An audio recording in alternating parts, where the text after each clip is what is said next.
ప్రార్థన చేసుకుందాం. కృపగలిగిన మా దేవా, నీ యొక్క నామానికి స్తోత్రములు. ఈ యొక్క ఆదివారము మాకు ఇచ్చిన ఈ మంచి సమయమును బట్టి నేను స్తుతిస్తున్నాం. మహోన్నతుడైన దేవుడవు నీవు నాయనా, మమ్మల్ని ప్రేమించిన దేవుడు అయినావు. యెషయా గ్రంథంలో 53వ అధ్యాయంలో రాయమైన రీతిగా నువ్వు ఎలాగూ మా అతిక్రమములు మా దోషములు అన్నిటి నిమిత్తమై గాయపరచబడి బాధ పెట్టబడి శ్రమ నొంది మమ్మల్ని విడిపించి దినాన సజీవుల లెక్కలో ఉంచినవో, ఆ పాపపు శిక్షణ అంతటినీ మా నుండి ఎత్తివేసినవో దాన్ని జ్ఞాపకం చేసుకొనొచ్చు. నేను స్తుతిస్తున్నాం. కృపగలిగిన దేవా, నీ మహిమకు మేము నాయన నీ మహిమను ప్రచురించే వరంగా నీకు మహిమ కలుగున్నట్లుగా మా జీవితంలో ఉండేటకు సహాయం చేయండి. నీవే కనికరించండి. యవనస్తుల కూటమిని దీవించండి. మమ్మల్ని నీ కృపలో భద్రపరచుకొని నీ వాక్యం ద్వారా మమ్మల్ని దర్శించి మా హృదయంలో ఎలాగున్నాయో నీవు ఎరిగి ఉన్నావు గనుక తేటగా మా హృదయంను బయలుపరచమని వేడుకొనొచ్చున్నాం. అయోగ్యుడిని నన్ను ముట్టుమని వేడుకొనొచ్చున్నాను. నీ యొక్క సేవలో ఉపయోగించుకునండి. పనికిరాని పాత్రను ప్రభా, అయితే ఎలాంటి వాడనైనా నైనా నన్ను ఎలాగ ఉపయోగించుకుంటున్నావో నేను నైనా గమనించుచున్నాను, గ్రహించుచున్నాను. మరొకసారి నీ కృప కొరకై వేడుకొని వచ్చినాను. దౌర్భాగ్యుడనై నన్ను ముట్టి నీ కృప కొరకై వేడుకొని వచ్చినాను. నన్ను నిలబెట్టి వాడుకున్నామని నీకే మహిమ ఘనత ప్రభావం చెల్లినట్లుగా నా జీవితము మా జీవితంలో ఉండినట్లుగా మమ్మల్ని దీవించమని క్రీస్తు ప్రభువు నామమున అడిగి ప్రార్థిస్తున్నాను తండ్రి. ఆమేన్.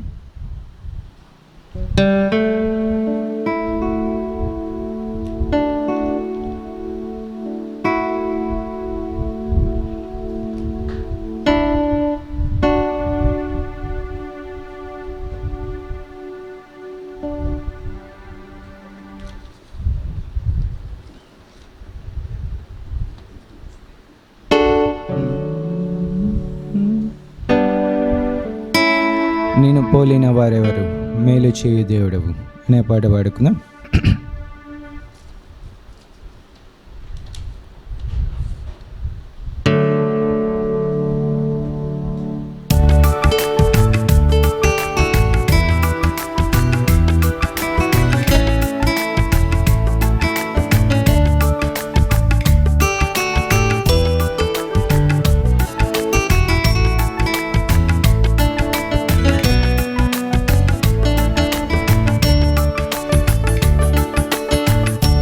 పోలిన వారెవరు, మేలు చేయు దేవుడవు నిన్నేనే నమ్ముతున్న దేవా.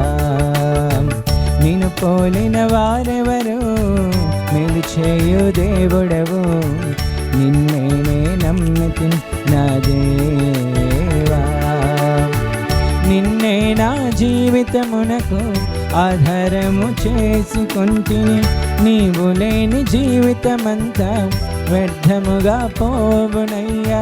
నిన్నే నా జీవితమునకు ఆధారము చేసుకుంటిని. నీవు లేని జీవితమంతా వ్యర్థముగా పోవునయ్యా. ఎల్ షడాయ్ ఆరాధన, ఎలోహీం ఆరాధన, అడోనాయ్ ఆరాధన, యేషువా ఆరాధన, ఎల్ షడాయ్ నీకే ఆరాధన, ఎలోహీం ఆరాధన, అడోనాయ్ ఆరాధన, యేషువా ఆరాధన.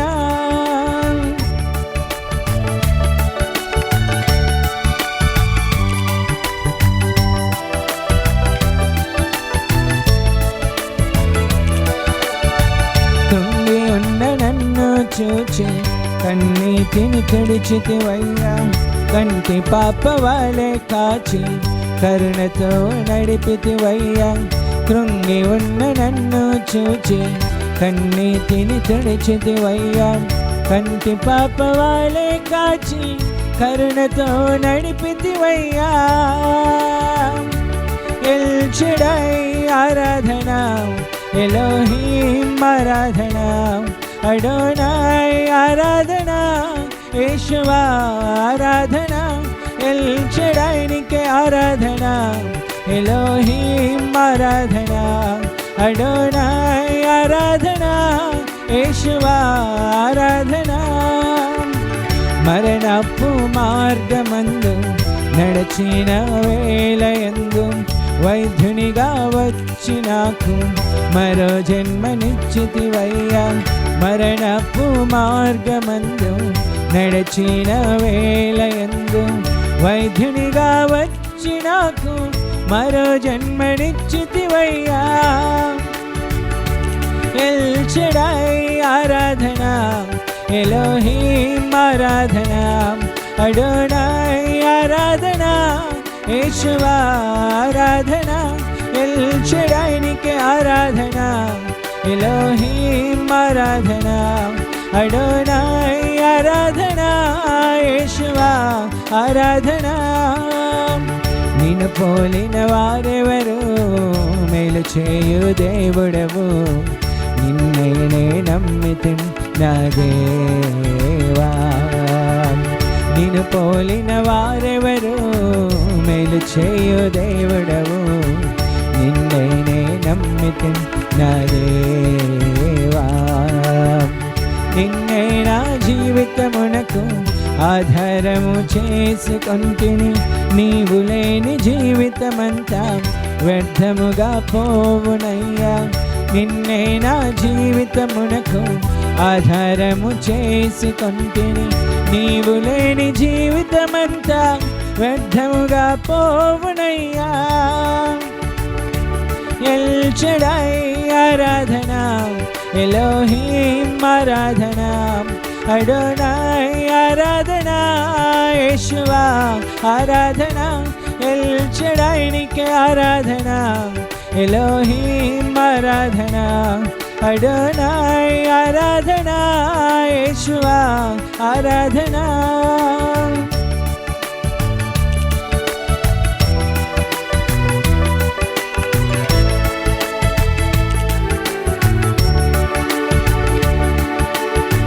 నీతో ఉంటే జీవితం వేదనైన రంగుల పయనం, నీతో ఉంటే జీవితం బాటేదైన, నీతో ఉంటే జీవితం వేదనైన రంగుల పయనం, నీతో ఉంటే జీవితం బాటేదైన పువ్వుల కుసుమం. నువ్వే నా ప్రాణాధారము, నువ్వే నా జీవాధారము, నువ్వే నా ప్రాణాధారము, నువ్వే నా జీవాధారము. నీతో ఉంటే జీవితం వేదనైన రంగుల పయనం, నీతో ఉంటే జీవితం బాటేదైన పువ్వుల కుసుమం. నీతో ఉంటే జీవితం వేదనైన రంగుల పయనం, నీతో ఉంటే జీవితం బాటేదైన పువ్వుల కుసుమం.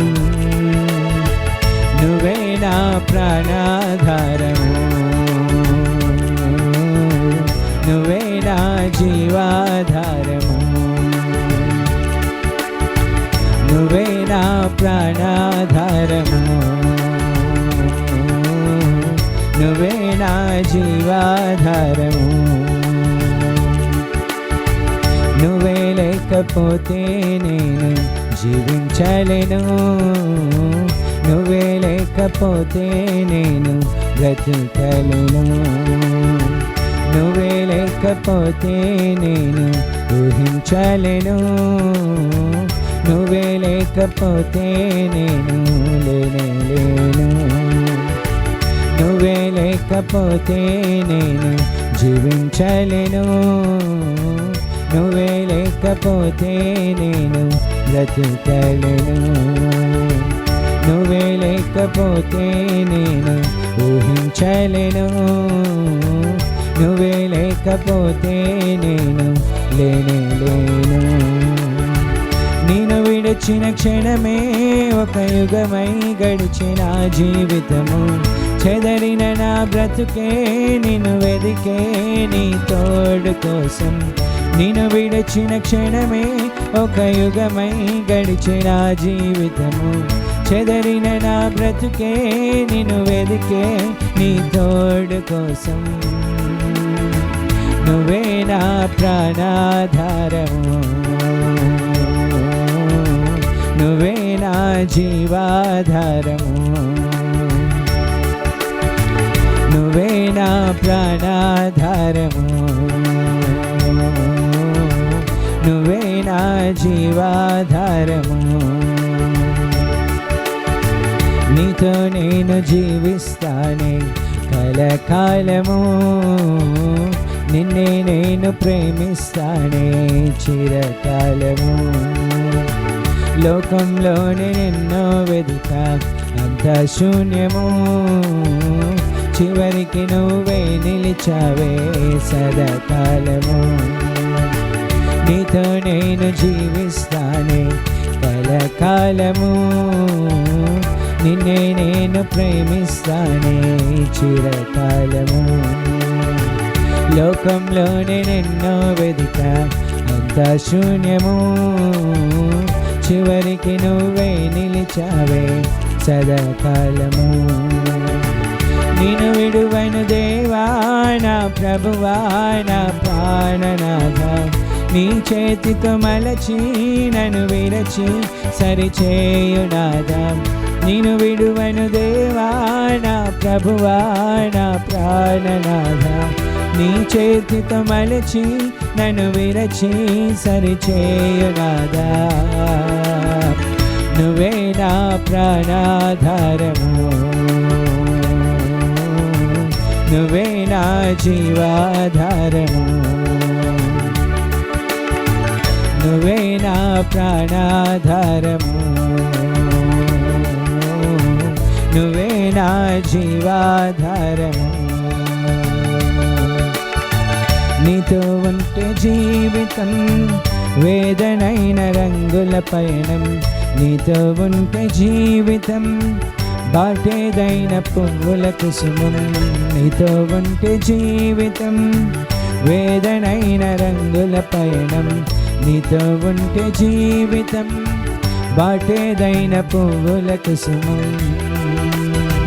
నువ్వే నా ప్రాణాధారము, నువ్వే నా జీవాధారము, నువ్వే నా ప్రాణాధారము,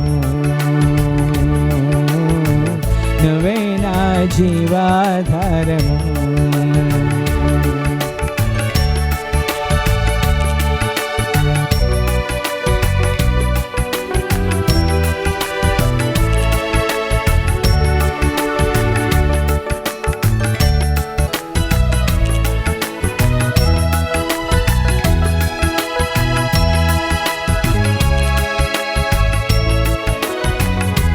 నీవే నా ప్రాణము, నీవే నా సర్వము, నీవే నా జీవము యేసయ్యా.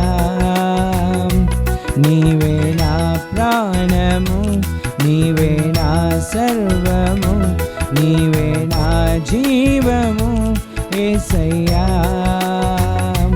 మరువలేను నీదు ప్రేమ, విడువలేనయా నీ స్నేహం. మరువలేను నీదు ప్రేమ, విడువలేనయా నీ స్నేహం. నీవే నా ప్రాణము, నీవే నా సర్వము, నీవే నా జీవము యేసయ్యా. నీవే నా ప్రాణము, నీవే నా సర్వము, నీవే నా జీవము యేసయ్యా.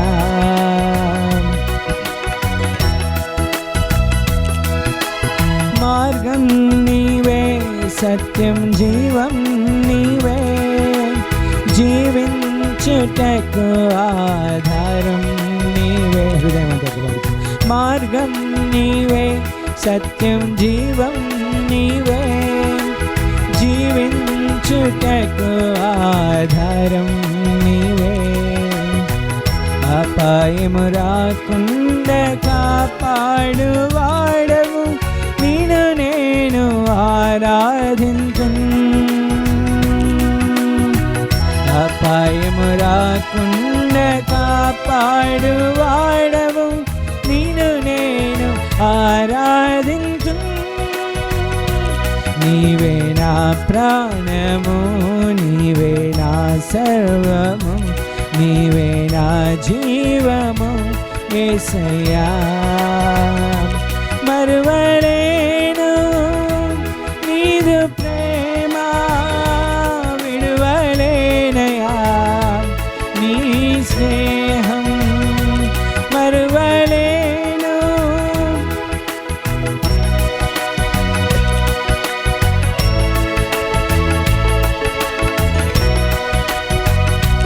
నీవే నా ప్రాణము, నీవే నా సర్వము, నీవే నా జీవము యేసయ్యా.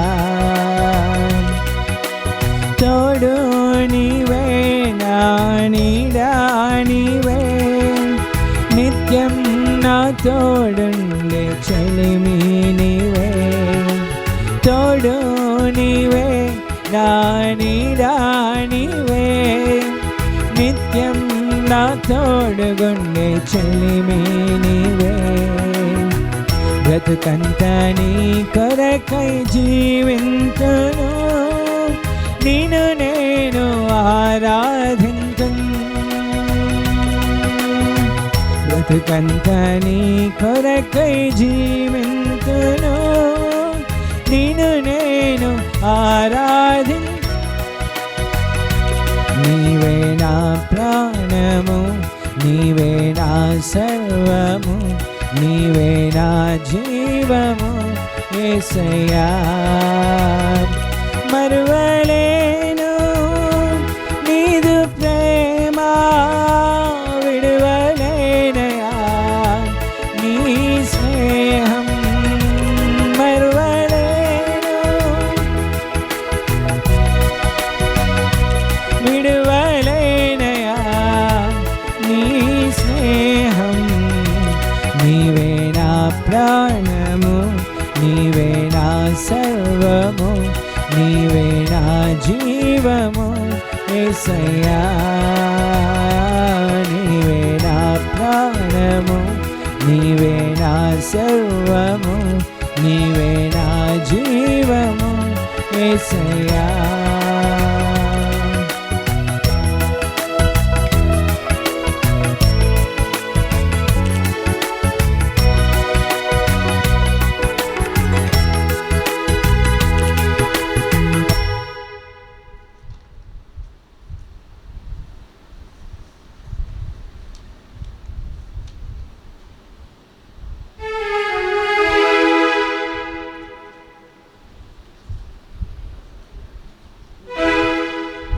కృపగల దేవ, దయగల రాజా పాడుకుందామా?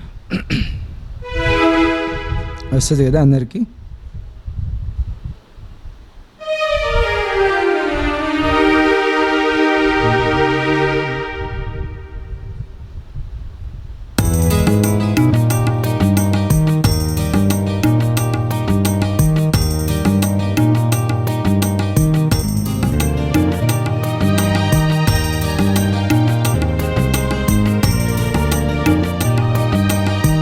కృపగల దేవా, దయగల రాజా, చేరితి నిన్నే బహుగణ తేజ.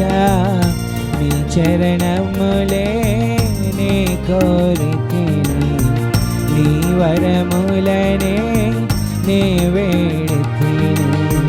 కృపగల దేవా, దయగల రాజా, చేరితి నిన్నే బహుఘన తేజ. నీ చరణములే నే కోరితిని, నీ వరములనే నే వేడితిని. సర్వాధికారి నీవే దేవా, నా ఉపకారి నీవే ప్రభువా, నా కోరికలే సఫలము చేసి ఆలోచనలే నెరవేర్చితివి. అర్పించెదను నా సర్వమును నీకే దేవా, ఆరాధించి ఆనందించెదనీలో దేవా. అర్పించెదను నా సర్వమును నీకే దేవా, ఆరాధించి ఆనందించెదనీలో దేవా. కృపగల దేవా, దయగల రాజా,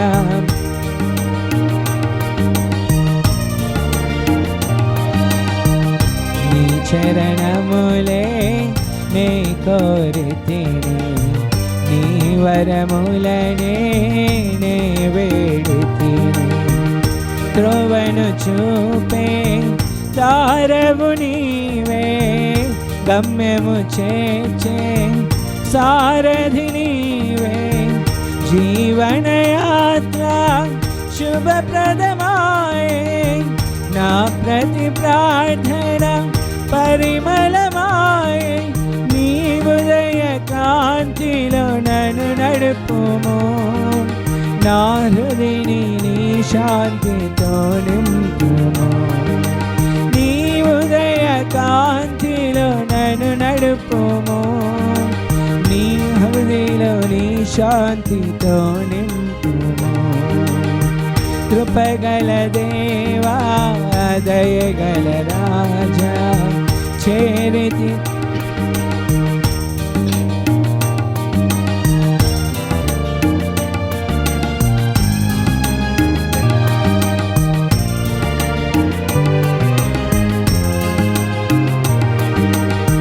కృప చూపి నన్ను అభిషేకించి వాగ్దానములు నెరవేర్చినావే. కృప చూపి నన్ను అభిషేకించి వాగ్దానములు నెరవేర్చి బహువింతగా నన్ను ప్రేమించినావే. బలమైన జనముగా నన్ను మార్చినావే. నీ కీర్తి జగమంత వివరింతును, నీ దివ్య మహిమలను ప్రకటింతును. నీ కీర్తి జగమంత వివరింతును, నీ దివ్య మహిమలను ప్రకటింతును. కృపగల దేవా, దయగల రాజా, చేరితి నిన్నే. నీ చరణములే నీ వరములనే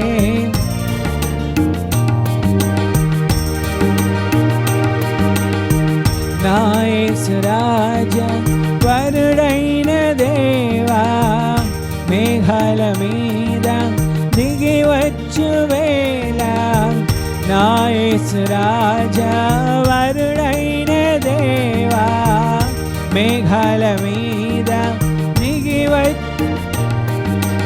ఆకాశ వీధిలో కమనీయ కాంతిలో ప్రియమైన సంఘమై నిన్ను చేరదను. నిలిచెదను నీతోనే సియోనులో, జీవింతు నీలోనే యుగ యుగములో. నిలిచెదను నీతోనే సియోనులో, జీవింతు నీలోనే యుగ యుగములో. కృపగల దేవా, దయగల రాజా, చేరితి నిన్నే. నీ చరణములే నే కోరితిని, నీ వరములనే నే వేడితిని. కృపగల దేవా, దయగల రాజా, చేరితి నిన్నే. బహుఘన తేజ నీ చరణములే నే కోరితిని, నీ ఈ వరములనే నే వేడుకును.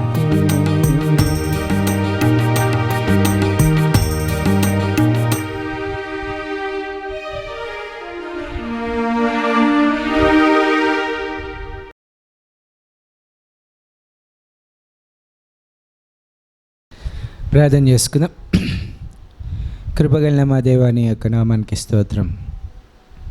నీవు కృపగల దేవుడవు, దయగలిన రాజు. నైనా నీవు షాలేము రాజు అయినావు. మాకు సమాధానం దయచేయుటకై నీవు మా కొరకై బలియాగమైన దేవుడవు. ఇది నా ప్రభా, సజులుగా నీ యొద్ద సాక్షులుగా నిలబడుటకై మమ్మల్ని నిలబెట్టుకునే దేవా, నీ కొరకు నమ్మకస్తులమై జీవించటకు సహాయం చేయండి. ఇప్పుడు నీ వాక్యమును ధ్యానించబోతుండగా నీ కృపను మాకు అనుగ్రహించి నీవు మాతో మాట్లాడమని వేడుకొని వచ్చినాను. నా నోటికి బూరుగా ఉండమని వేడుకొని వచ్చినాను. నీవే మమ్మల్ని పరిశోధించమని క్రీస్తు ప్రభునామమున అడిగి ప్రార్థిస్తున్నాను తండ్రి, ఆమేన్.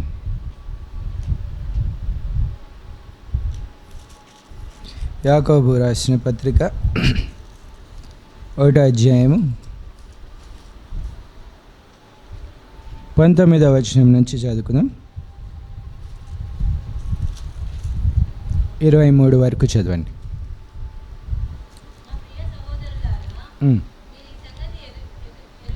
ఎరుగుదురు గనుక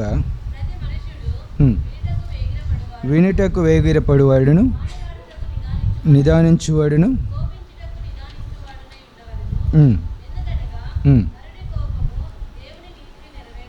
దేవుని నీతిని నెరవేర్చదు. అందుచేత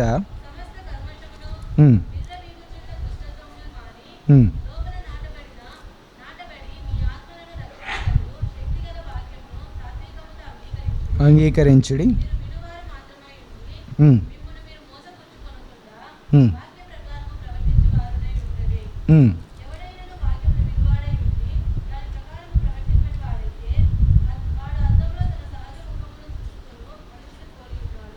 చాలు. తన్ను చూచుకొని అవతలికి పోయి తానెట్టి వాడో వెంటనే మర్చిపోవును కదా. చాలు. ఇక్కడ కొన్ని విషయాలు మనము చూస్తున్నాము. వినుటకు వేగిరపడాలని, మాట్లాడుటకు నిదానించాలని, కోపించుటకు నిదానించాలని వాక్యం సెలుస్తుంది. కోపము దేవుని యొక్క నీతిని నెరవేర్చదని సెలవుస్తుంది. తరువాత సమస్త కల్మషము విరవిగుచ్చిన దుష్టత్వమును మానాలని సెలవిస్తుంది. దేవుని యొక్క వాక్యము చేత నాటబడాలని, వాక్యం మీలో నాటబడాలని సెలవిస్తుంది. ఈ కార్యములన్నీ కూడా ఆత్మీయతకు, ఆత్మీయ జీవితానికి ఎంతో మేలుకరమైన కార్యములు. కాబట్టి మనం నేర్చుకోవాలి. ఆత్మీయమైన కార్యములు, ఆత్మీయమైన కార్యములు.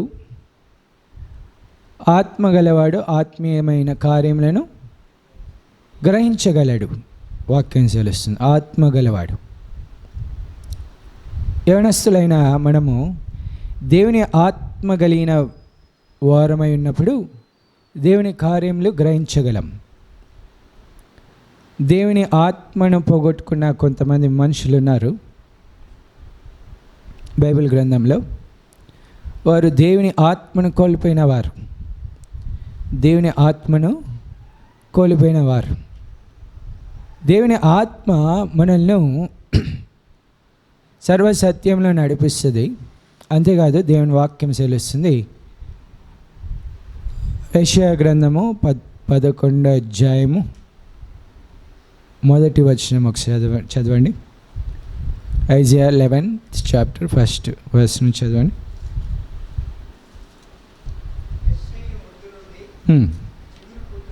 చిగురు పుట్టును,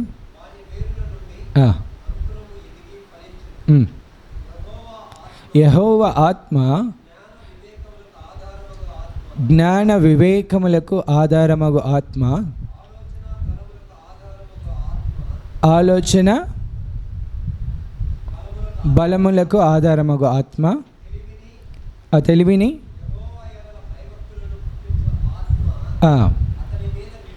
కాబట్టి యెహోవా ఆత్మ జ్ఞాన వివేకములకు ఆధారమగు ఆత్మ. దేవుని ఆత్మ ఎవరిలో ఉంటుందో వారు జ్ఞానము వివేకం కలిగి ఉంటారు. ఇవి ప్రతి మనిషికి అవసరం. దేవుని యొక్క జ్ఞానము వివేకము లేనివారు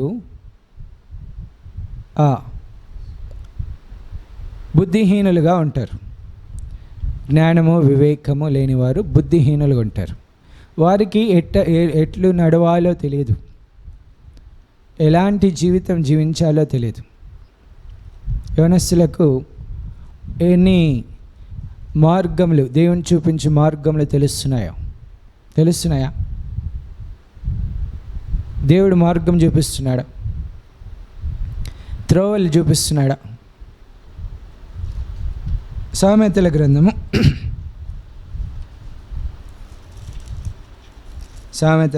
3వ అధ్యాయం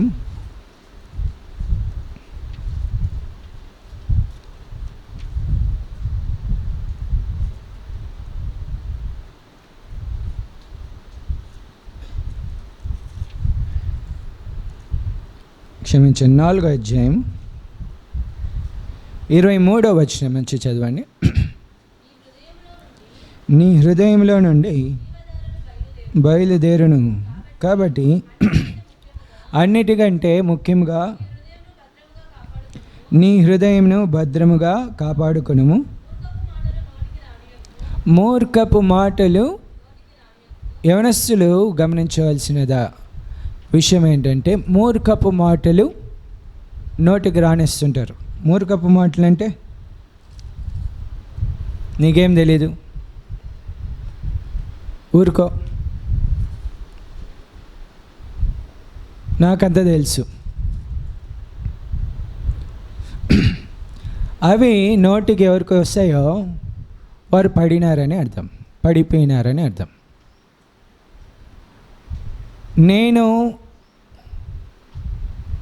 నేను నాకేం తెలీదు, నేను క్రీస్తు ప్రభు పాదాల యొద్దకు వెళ్ళి నేర్చుకుంటాను అనేవారు ఆత్మీయంగా బలపడతారు, స్థిరపడతారు. నాకు తెలుసు అనేవారు గర్విష్ఠులై పడిపోతారు. అందుకే వాక్యం తెలుస్తుంది, నాశనమునకు ముందు గర్విష్ఠులైన వారు నాశనం అయిపోతారు. కాబట్టి మూర్ఖపు మాటలు మన నోటికి రానియకూడదు, మూర్ఖపు మాటలు. అందుకే వినుటకు వేగిరపడాలి, మాట్లాడుటకు నిదానించాలి. ఎవరు కరెక్ట్గా దేవుని మార్గంలో నడవగలరంటే పైనుంచి డైరెక్షన్స్ పొందుకున్నారు. దాని కింద వచనములలో రాయబడుతుంది చూడండి, 25వ వచనం. నీ కన్నులు ఇటు అటు చూడక సరిగాను చూడవలెను, నీవు నడుచు మార్గమును సరళము చేయము, స్థిరములగును, తిరగకుము.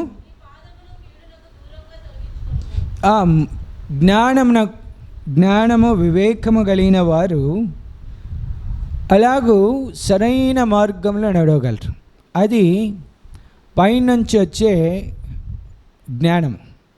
పైనుంచి వచ్చే జ్ఞానం ఎట్లాంటిదంటే, మొదట పవిత్రమైనది, మృదువైనది, సులభంగా లోబడినది. కాబట్టి మనల్ని మనం పరీక్షించుకోవాలి. పవిత్రత ఉందా, మృదువత్వం ఉందా, గర్వం ఉందా, తిరగబడుతున్నామా? తల్లిదండ్రులకు తిరగబడేవారు ఎంతమంది ఉన్నారో, పెద్దలకు తిరగబడేవారు ఎంతమంది ఉన్నారో, పెద్దల మీద చెయ్యి ఎత్తేవారు ఎంతమంది ఉన్నారో. ఇది పైనుంచి వచ్చే జ్ఞానం కాదు. పైనుంచి వచ్చే జ్ఞానము మొదట పవిత్రమైనది, తర్వాత మృదువైనది, సమాధానకరమైనది, సులభముగా లోబడినది, కనికరముతోను కనికరము, మంచి ఫలములు. ఈ జ్ఞానం ఎవరు కలిగి ఉంటారో యాకోబు పత్రిక 4వ అధ్యాయము 17-18 వచనాల్లో రాయబడుతుంది. కాబట్టి ఈ జ్ఞానం ఎవరు కలిగి ఉంటారో వారు దేవుని మార్గంలో ఏంటో తెలుస్తాయి. ఈ జ్ఞానం లేని వారు మూర్ఖపు మాటలు పలుకుచుంటారు, కుటిలమైన మాటలు పలుకుచుంటారు. పవిత్రత ఉండదు, మృదువత్వం ఉండదు, వారి ముఖంలోనే కనిపిస్తుంటుంది. వారి ముఖంలో నరహత్య ఆత్మ కనిపిస్తుంటుంది. ఏంటి? వారి ముఖంలో నరహత్య ఆత్మ. దేవుడు కయీన్ని అడుగుతున్నాడు, ఏమి ముఖం చిన్నబుచ్చుకొనేనో కోపమేలా?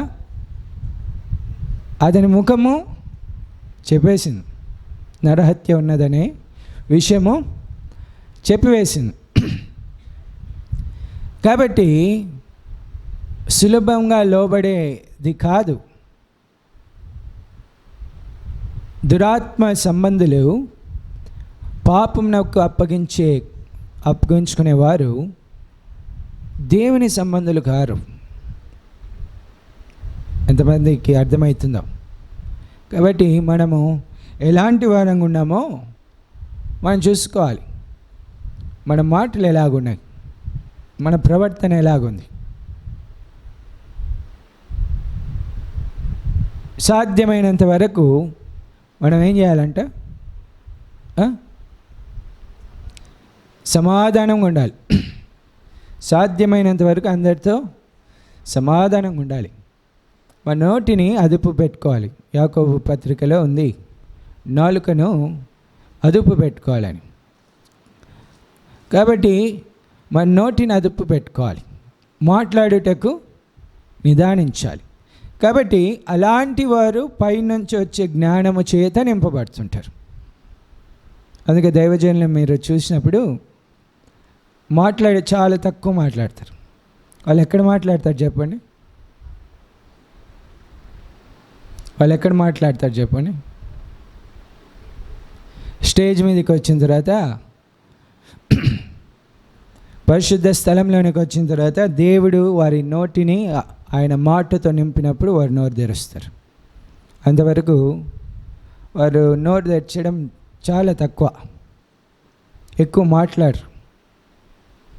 మాట్లాడరు, వారి యొక్క శక్తిని పోగొట్టుకోరు. అర్థమవుతుందా? కాబట్టి ఎవరు పరిశుద్ధంగా బ్రతకాలని ఆశపడుతున్నారో మాట్లాడేది తగ్గించాలి, వినాలి. ఎక్కడి నుంచి? పైనుంచి వచ్చే మాటలు వినాలి. ఆ మాటలు విన్నప్పుడు ఏది త్రోవ, ఎలాంటి త్రోవలో వెళ్ళాలో దేవుడు తెలియజేస్తాడు. యోహాను, బాప్తిస్మం ఇచ్చే యోహాను, అతని ప్రవర్తన, అతని వస్త్రధారణ, అతని యొక్క జీవితము, అతని మాట అని కూడా ఎవరు నేర్పించినారంటే? ఎవరు నేర్పించినారు? లూకాసు వార్త 3వ అధ్యాయం 2వ వచనంలో,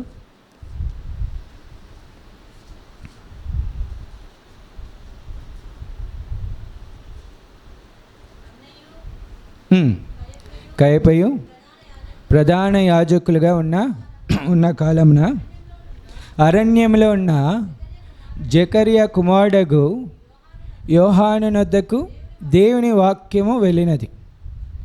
దేవుని వాక్యము యోహాను యొద్దకు వెళ్ళినప్పుడు ప్రవర్తన నేర్పించింది, వస్త్రధారణ నేర్పించింది, వస్త్రములు ఎలాగ వేసుకోవాలో నేర్పించింది,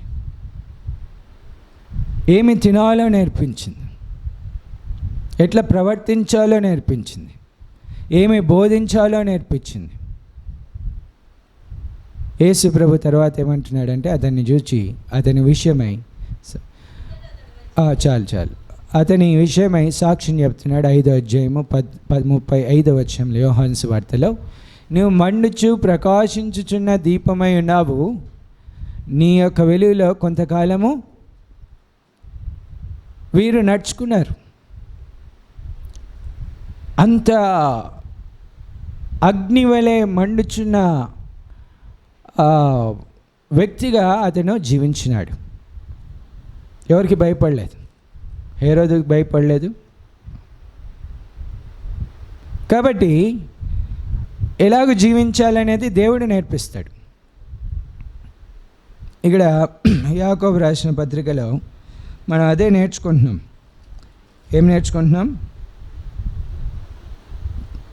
ప్రతి మనుష్యుడు వినుటకు వేగరపడువాడును, మాట్లాడుటకు నిదానించువాడును, కోపించుటకు నిదానించువాడును అయి ఉండాలెను. ఎందుకనగా నరుని కోపము దేవుని నీతిని నెరవేర్చదు. అందుచేత సమస్త కల్మషము విరవీగుచున్న దుష్టత్వమును మాని లోపల నాటబడిన మీ ఆత్మలను రక్షించుటకు శక్తిగల వాక్యమును సాత్వికముతో అంగీకరించు. సాత్వికంతో అంగీకరించాలి. వాక్యంను అంగీకరించినప్పుడు సమస్త కల్మషము ఏంటి తెలుస్తుంది. విర్రవీగుచున్న దుష్టత్వం ఏంటంటే విర్రవీగుచున్న దుష్టత్వంలో మరి ఇంకా ఏమై యాడ్ చేయబడుతుంది? విర్రవీగుచున్న దుష్టత్వం. ఒక మనిషిలో ఎంత ఎక్స్ట్రీమ్ లెవెల్ ఆఫ్ దుష్టత్వం ఉంటుందో ఇక్కడ వాక్యం తెలుస్తుంది. మన హృదయంలో మనము దేవుని ఎదుట ఓపెన్ చేసి చూస్తే ఎంత ఎక్స్ట్రీమ్ లెవెల్లో దుష్టత్వం ఉంటుందో కనిపిస్తుంది. Extreme level.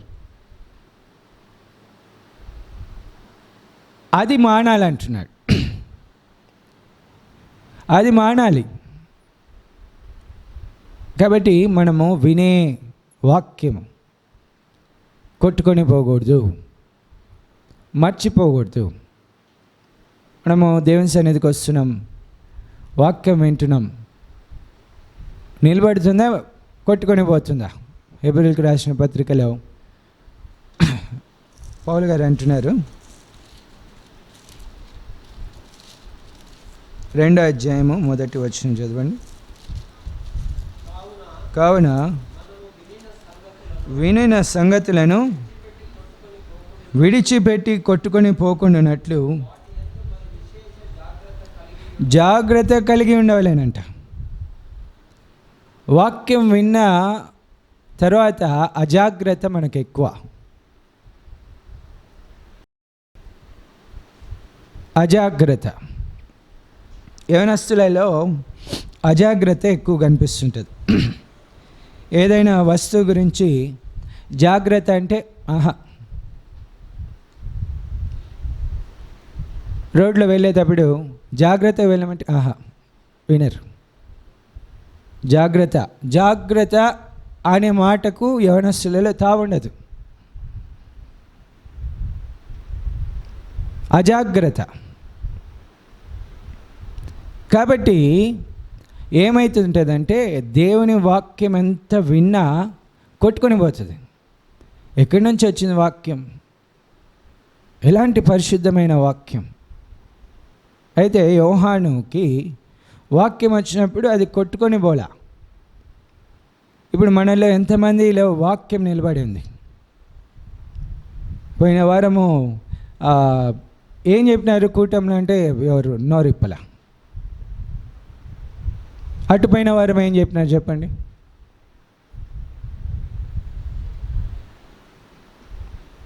టాపిక్ అన్న గుర్తుంటే వాక్యం ఆటోమేటిక్గా వచ్చేస్తుంది. ఏంటి టాపిక్? అటుపోయిన వారం ఎవరు చెప్పినారు చెప్పండి? అటుపోయిన వారం సుమిత్ర అంకుల్ ఏం చెప్పినాడు?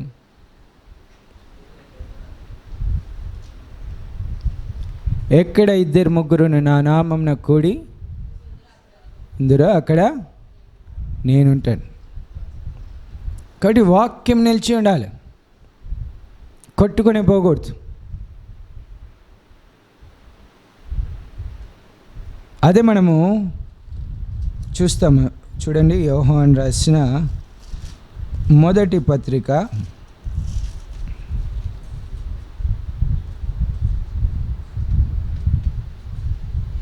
3వ అధ్యాయం 9వ వచనం. దేవుని మూలముగా పుట్టిన ప్రతివానిలో ఆయన బీజము, ఆయన వాక్యము నిలిచి ఉండును గనుక వాడు పాపము చేయడు, చేయజాలడు. చేయజాలడంటే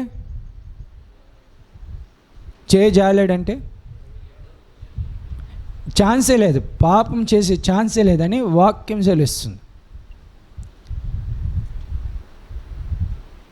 వాక్యం కొట్టుకొని పోతే ఇంకేముంటుంది? పాపమే ఉంటుంది.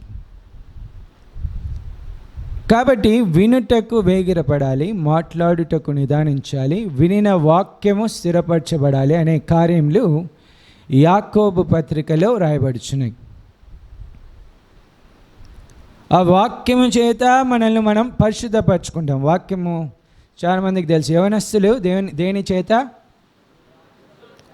తమ నడతను శుద్ధి చేసుకొందరు, దాన్ని జాగ్రత్తగా చూసుకోవాలి.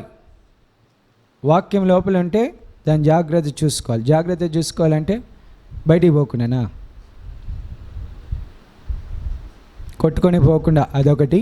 రెండో విధంగా చూస్తే ఆ వాక్యంను బట్టి నాలో ఈ ప్రవర్తన ఉందా, దేవుడు నన్ను మెచ్చుకునే జీవితం నాలో ఉందా, ఈ వాక్యంను బట్టి టాలీ చేసుకుంటూ ఉండాలి. అప్పుడు ఏమవుతుందంటే దేవుడు మెచ్చుకునే జీవితం మనలో ఉంటుంది.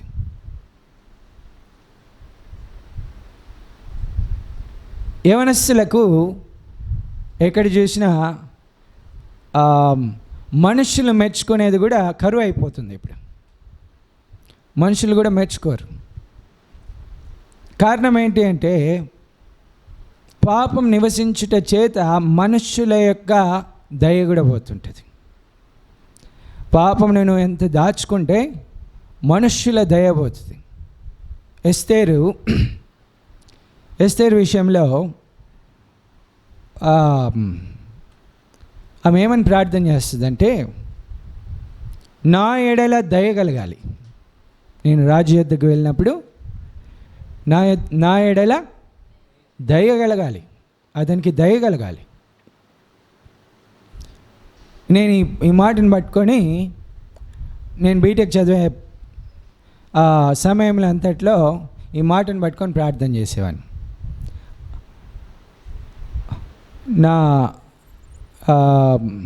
ప్రొఫెసర్స్ దగ్గరికి వెళ్ళేటప్పుడు ఎక్కడ వెళ్ళినా ఏం చేసేవాడిని అంటే, నా ఎడల దయ కలగాలి. అప్పుడు నేను వెళ్ళినప్పుడు ముందు వారిని తిట్టినా, ముందు వారిని హెచ్చరించినా, వారిని గద్దించిన నా యొద్దకు వచ్చేసరికి కామ్ అయిపోతుంది. ఒకసారి ఏమైందంటే, నేను నా ఫ్రెండ్స్ క్లాస్లో ఆడుకుంటా విండో గ్లాస్ విరిగిపోయింది. నేను ఇట్లా నా చేతిలో ఉన్న డస్ట్ని ఇట్లా త్రో చేసినాను, విసిరినాను. విసిరితేనే కిటికీ విండోకి తగిలి విండో గ్లాస్ పగిలిపోయింది.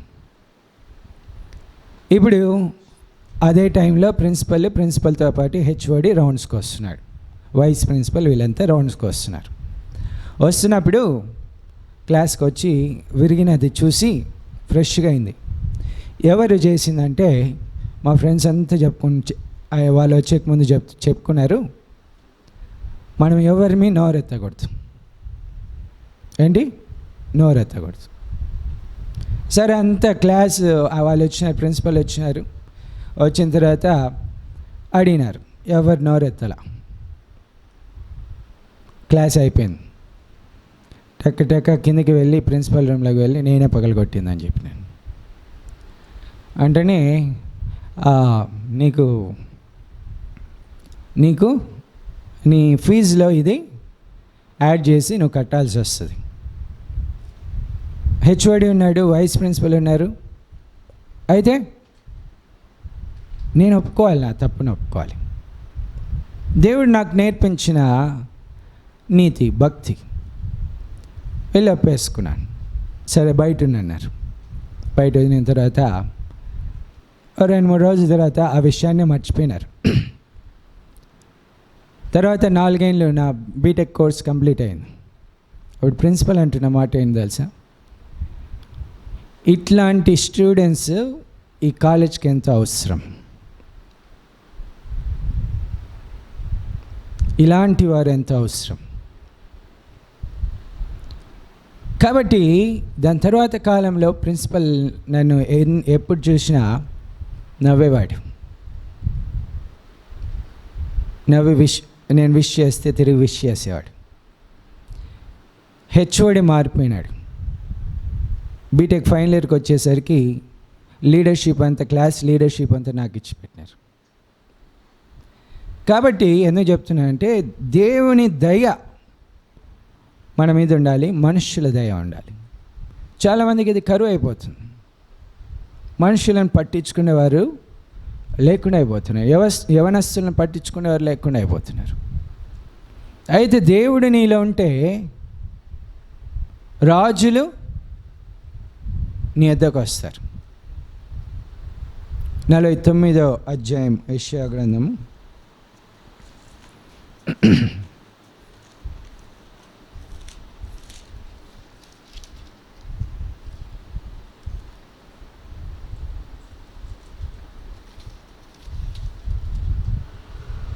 ఎనిమిదవ వచనం చదవండి, 6వ వచనం చదవండి.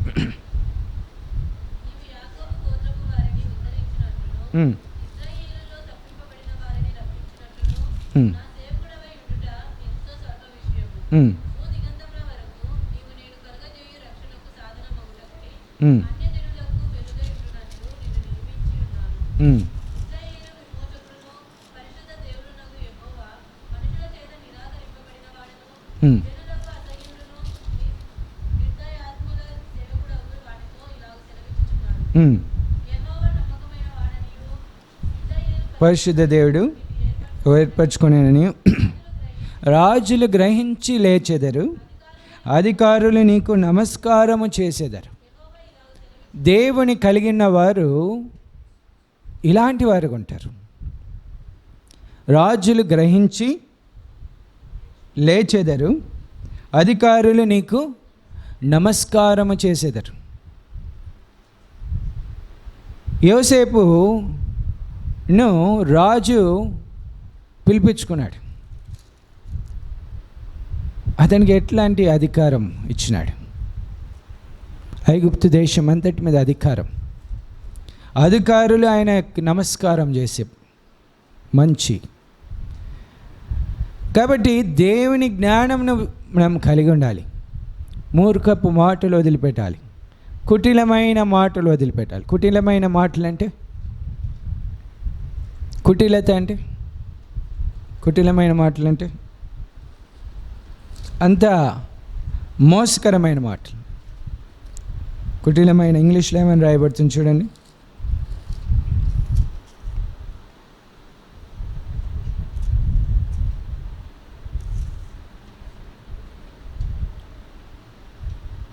కుటిలమైన మాటలు ఏముంది?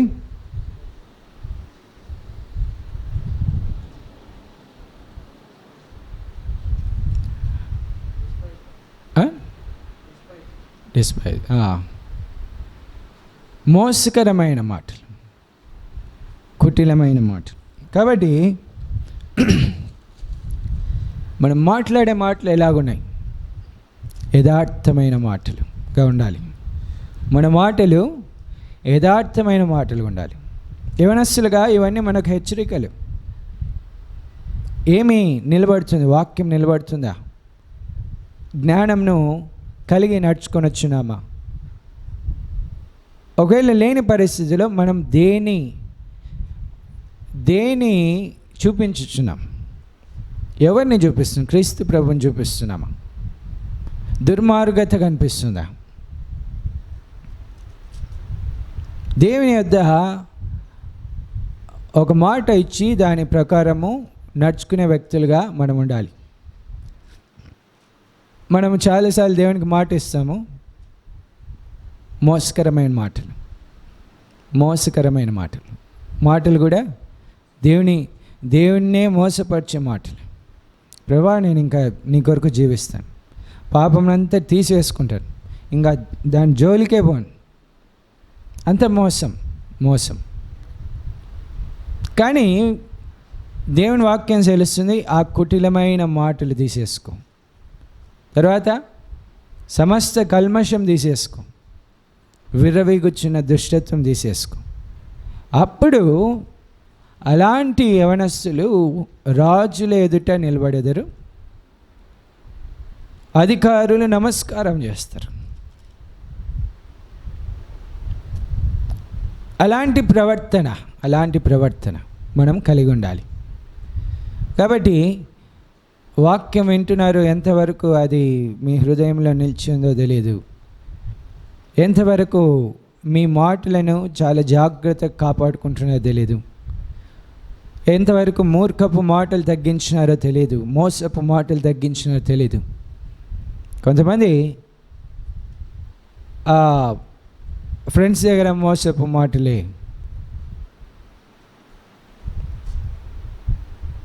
చాటింగ్స్లో మోసపు మాటలే, ఏవి యథార్థత ఉండవు. అసలు నీవు యథార్థుడవే కావు. యథార్థత ఏది? నీలో ఏమి యథార్థత కనిపిస్తుంది? కాబట్టి పరిశుద్ధంగా జీవించే వారిలో, దేవుని జ్ఞానంకు లోబడే వారిలో, దేవుని జ్ఞానంను సంపాదించుకునే వారిలో మోసం ఉండదు, యథార్థత ఉంటుంది.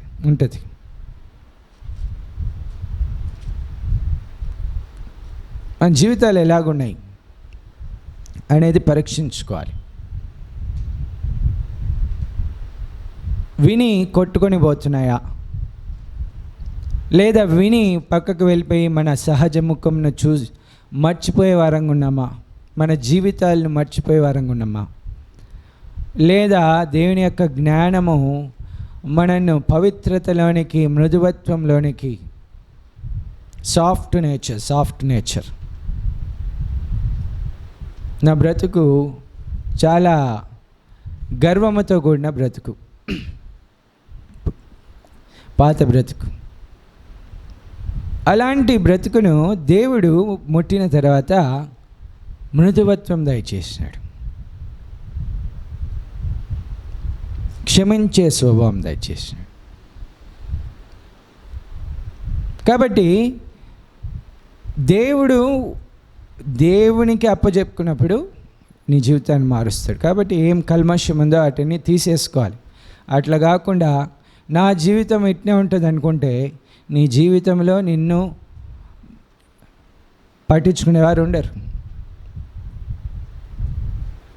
నీకు ఘనత ఇవ్వడు, ఘనత రాదు. కొంతమంది అనుకుంటుంటారు, నాకేం ఘనత లేదు, నేను బ్రతికేం లాభం, చచ్చిపోతే మేలు, నాకేం ఘనత లేదు కదా. చూడండి, అలాంటి బ్రతుకులు కొంతమంది బ్రతుకులు ఉంటాయి. దేవునికి నీవు అప్పగించుకున్నప్పుడు దేవుడు అంటే ఇందాక మనం చదువుకున్నాం, రాజుల ఎదుట నిలబెడతాడు, అధికారులు నమస్కారం చేస్తారు. రాజులు లేస్తారంట, అధికారులు నమస్కారం చేస్తారు. ఇది దేవుని కలిగిన వారికి ఉన్న ఘనత.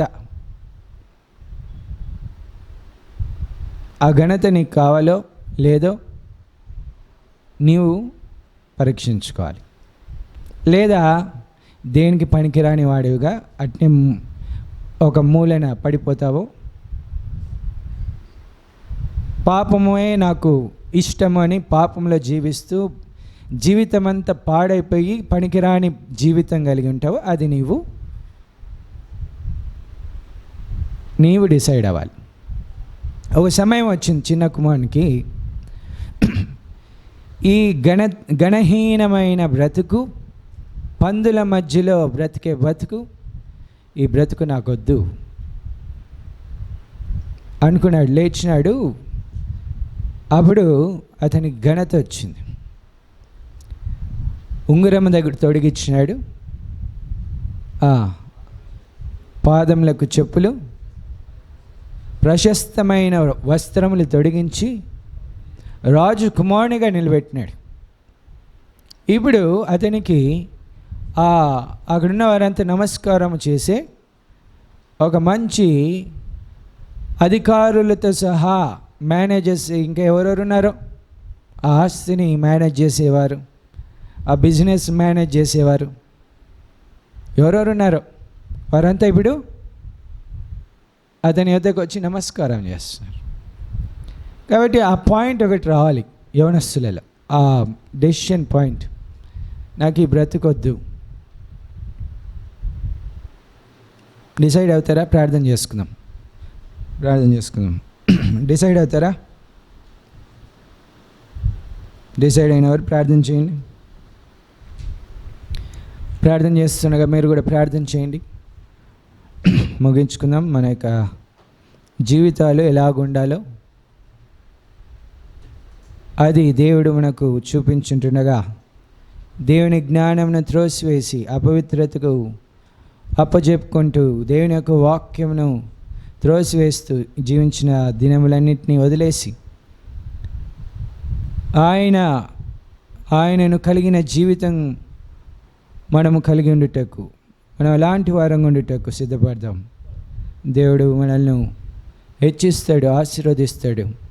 అంతేకాదు ఆయన కుమారులుగా మనము నిలవబడగలం. మన సమస్తమైన కల్మషము, దుష్టత్వం అంతటినీ తీసివేసుకుందాం. కృపగలిగిన దేవాని యొక్క నామానికి స్తోత్రములు.